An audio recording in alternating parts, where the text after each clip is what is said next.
Petite vidéo tips diététiques pour le printemps. Alors au printemps, qu'est-ce qui se passe dans la nature? La nature en fait elle revit, c'est le moment du renouveau, il y a toute une forme en fait de nouveauté. Tous ceux qui en avaient ras-le-bol de manger des légumes racines tout l'hiver se réjouissent du printemps parce qu'ils vont enfin pouvoir diversifier. Qu'est-ce qu'on observe? Alors traditionnellement ce qui se fait, c'est de faire des purges et des détox au printemps. Alors attention, parce qu'en médecine chinoise, faire une purge, ça coûte de l'énergie.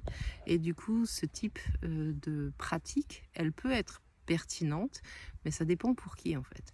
Et si tu as déjà en fait un vide d'énergie, si tu es déjà en fait fatigué, tu as meilleur temps en fait de rendre ton alimentation plus digeste et de faire attention en fait à diminuer les aliments transformés, les plats déjà préparés, à diminuer les sources de gras, les sources d'alcool, les sources de sucre, revenir à des modes de cuisson qui sont simples, du type légumes sautés, du type légumes vapeur. Ça t'empêche pas de manger de la viande si tu en manges, il n'y a pas de problème avec ça. L'idée en fait c'est d'être sur quelque chose qui favorise en fait les aliments riches en minéraux et en vitamines. Pour ça, on veut prendre en fait des cuissons qui sont pas trop chaudes et pas trop détériorantes pour les nutriments.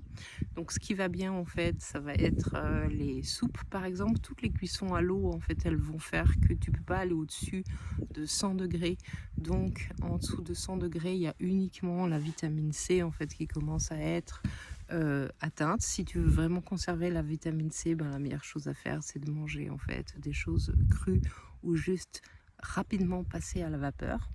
Et l'objectif en fait du printemps en termes diététiques, c'est de refaire le plein en fait de d'énergie fraîche et nouvelle. Donc ce qui peut se faire, ça peut être toutes les cultures en fait de graines germées. Ça c'est hyper intéressant au printemps, ça va être extrêmement riche.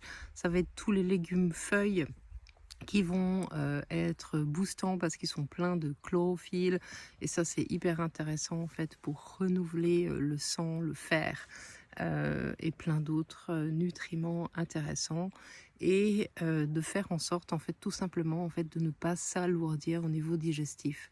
Et finalement quelque chose de simple, c'est manger si tu as faim, manger en considérant de t'arrêter à un niveau de satiété qui n'est pas un sentiment en fait de plénitude et de remplissage, et à partir de ça en fait d'ajuster ton alimentation.